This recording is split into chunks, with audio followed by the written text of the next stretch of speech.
उलमा या हमारे जो मजहबी रहनुमा उनका ताल्लुक था कंदील के साथ? कंदील जो है मैं उसकी ये तारीफ़ करूँगा कि वो मेरे ख्याल में से लोगों को ना कोई अहमियत देती थी। उसके सामने 3 अफराद थे, एक इमरान खान, एक शाहिद आफरीदी और एक मुफ्ती अब्दुल कवी। मुफ्ती अब्दुल कवी चूँकि अवामी हैं तो इसलिए उनसे मिलना भी आसान है, उनके पास जाना भी आसान है और उनसे जाके मुलाकात करना भी आसान है।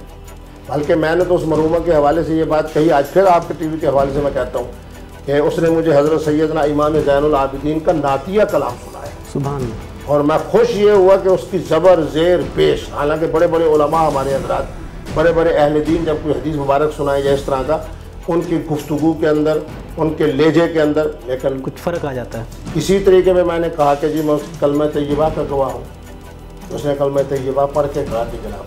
तो माना ये है कि जिन 2-4 अफराद के हाथों फिर उसके बाद इलेक्ट्रॉनिक मीडिया ने कहा कि जी ये मोहतरमा फ़लाँ नहीं है, ये तो फ़लाँ है, ये बलोच नहीं है, फ़लाँ ख़ानदान से है, इसका ये खामद है, इसका ये खामद है, इसका ये पासपोर्ट है। तो मैं समझता हूँ कि उसके ऊपर उसके ख़ानदान के अंदर ये बात आई। अब जहाँ हम जाते हैं तो लोग कहते हैं ये तुम्हारी बहन है, ये तुम्हारी भतीजी है, ये तुम्हारी भांजी है, ये तुम्हारी बेटी है। उन्होंने कहा कि रोज़ की ये बातें हम सुने तो उन बेवकूफ़ों ने ये फैसला। चलिए अब तो वो इस दुनिया से चली गई और जो उसका मामला है दुनियावी तौर पर उसका अल्लाह के सुपुर्द है, आपने उसको माफ़ किया? जब ये मेरे पास वो आई और सेल्फी बनी तो उसके 2 दिन के बाद उनके 5 पैगामात हैं, तो हमने भरपूर प्रेस कॉन्फ्रेंस के जरिए कहा कि हमने उनको माफ़ किया। वो तो शायद आपने डर के मारे में कह दिया होगा ना? मैं डरने वाला नहीं हूँ, मेरा नाम अब्दुल कवी है और मैं दलेर हूँ, तो ऐसे वाक़यात का सामना कर लेता हूँ। और दूसरा ये है कि जब मरहूमा फौत हुई तो मैं लाहौर में था और आपको याद है उस ज़माने के अंदर हमारे जो थे मोहसिन पाकिस्तान, हमारे जनाब ईदी साहब, उनकी जो वसीयत आई थी, तो मैं उलमा से मिल रहा था, तो मुझे यही लाहौर में पता चला। उस वक्त भी मैंने प्रेस कॉन्फ्रेंस जाके वापस यही की। इसी बुनियाद पर आपकी रोयत हिलाल कमेटी की जो मेंबरशिप थी उससे आपको हटा दिया गया था? मैं ये समझता हूँ कि रोयत हिलाल कमेटी को मेरे लिए एजाज़ की बात नहीं है।